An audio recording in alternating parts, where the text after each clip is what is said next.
Here we have Joseph Medina, also known as Electro Medina. Can you tell me what your pre-routines are before going on set? Yeah, sure. My pre-routine set is usually to mix at home, practice a little bit, practice the songs or the tracks that I'm going to be coming up with, and then from there on, I'll imagine the crowd chanting my name, so it builds up this confidence inside of me. So before I get on DJing, I do that, and then once I know the tracks I'm gonna mix and get that boost, I'm ready. How do you feel before going on a set? Before going on a set, I'm always nervous. I'm always nervous because it's a little nerve-wracking, you know, like you don't know what to expect because you're an entertainer. So doing DJing is a form of entertainment, and I'm always focused on not messing up. So that keeps me with doing a good job every time because I'm always focused and always making sure I'm giving the crowd a good time. What kind of music do you usually play? Usually when I DJ at places, I usually perform a lot of electro and progressive house and also Melbourne bounce music. And every now and then, if I have enough time, I'll slip in a little bit of trap and dubstep.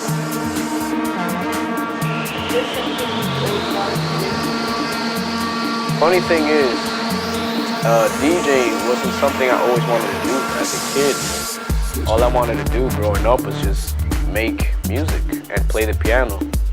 And I later on discovered DJing through a friend of mine by the name of Pablo. And he pretty much just showed me how to DJ. And I stopped by at his house. He showed me, he had a tractor control S2. And he was just showing me how to work with it. And from there on, I got inspired into DJing because he showed me. And I was like, dude, that's pretty awesome. I want to do it. So after that, that's when I got into DJing. I developed doing it as a career.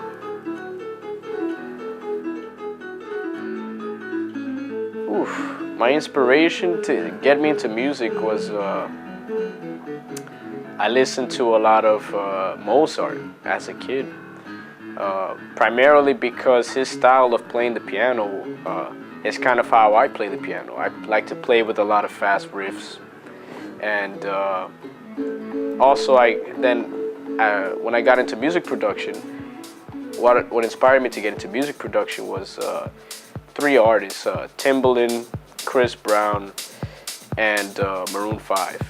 So when I heard those three guys, I said, "Wow, I have to get into music production because there's no limit." It's like I can't just sit there on the piano anymore and just try to remember things. Now I can play and produce a whole bunch of melodies. I make my own music. I actually have my new album out on iTunes, Amazon, and all these digital music stores now. My album is called Shockwave. So you can look it up there. The album's $12 or so, and you get 14 tracks. And there's a variety type of music in there. I have from electro house to funk music, R&B, and hip hop. Have you ever taught music production? I've taught music production at BMCC during music club hours. So from 2 to 4, music club is on in BMCC, and I usually teach for about 45 minutes. So the first 45 minutes of when music club starts. And I would teach students or faculty that wants to learn music production. And I'll teach them anything from the basics of music production all the way to the mixing stage. So how to get you started, how you create your sounds. So I give all of the people that are pretty much my students for this 45-minute period, I give them a very valuable learning experience that I don't think they're going to get anywhere else, because it's coming from a person who's taken about 11 years to fully learn how to produce music and I'm still learning how to produce and how to make more sounds and all that. And every time I learn something new, I bring that to the table. So whenever I come back every Wednesday, I'll be like, oh guys, I also learned something new. You can also change this filter. So I'll teach them new things every time. Why is it that you want to teach them? The reason why I kind of wanted to start teaching music production was because I feel that a lot of new music producers that are upcoming, they don't have the knowledge to get started or know at least how to get your mixing right. And I feel that that's something that's very important because as a kid, I suffered from that because I didn't know anything about music production. All I knew was how to put tracks together, but never how to put them together in a way that it will sound good and it wouldn't distort the speakers. So I feel that that's the reason why I got into teaching music production, because we all need a little push in the beginning. So that's what I'm trying to do, is give you the first push so you can start walking into music production.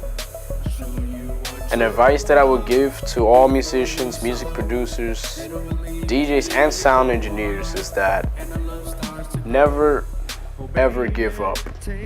Never let somebody tell you that your sound is bad, that you can't make it, and that you can't succeed. Because at the end of the day, nobody makes it or does the best things in one day. It takes time, you know? Like, look at me. It took me 11 years to start producing good music at a decent level, and now my career is just starting. I haven't made it yet, but I'm getting there, and it takes time. So don't get desperate.